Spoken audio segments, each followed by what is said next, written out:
Hello everyone! I'm here again, Madam Lisa Mix Video. So guys, samahan nyo akong magluto ng binagoongang pork. Pork binagoongan. Ininit ko na po yung kawali. Hindi po tayo maglalagay muna ng mantika dyan. Kasi po, ilalagay natin ng pork. Yung pork po, hinugasan ko na. So, hayaan po nating lumabas ang tubig ng pork. Ayan po guys. Ganyan po ako magluto ng binagoongang baboy.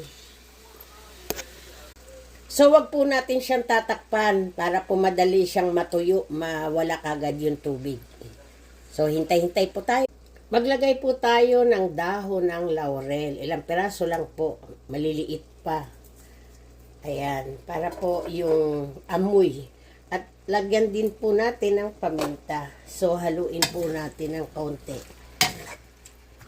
Pagka yan po ay tuyong-tuyo na, aalisin po natin siya sa kawali at mag-igisa tayo ng mga ricado. So, ayan na nga guys.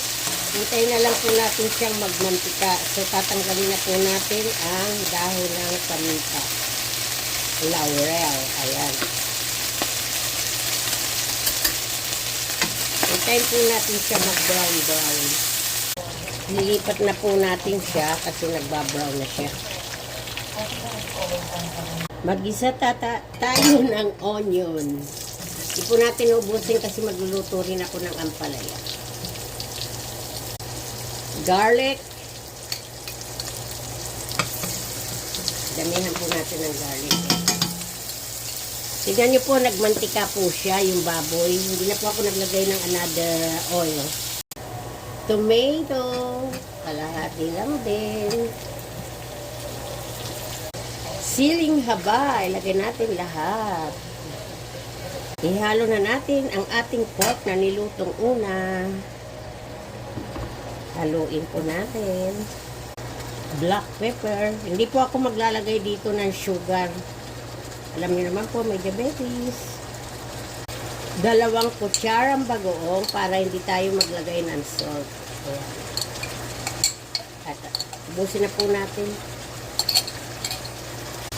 Kaya na nga guys, luto na siya. Ang bango-bango, amoy bagoong ang bahay ko. Buti hindi nagre-reklamo si Habi. Sanay na.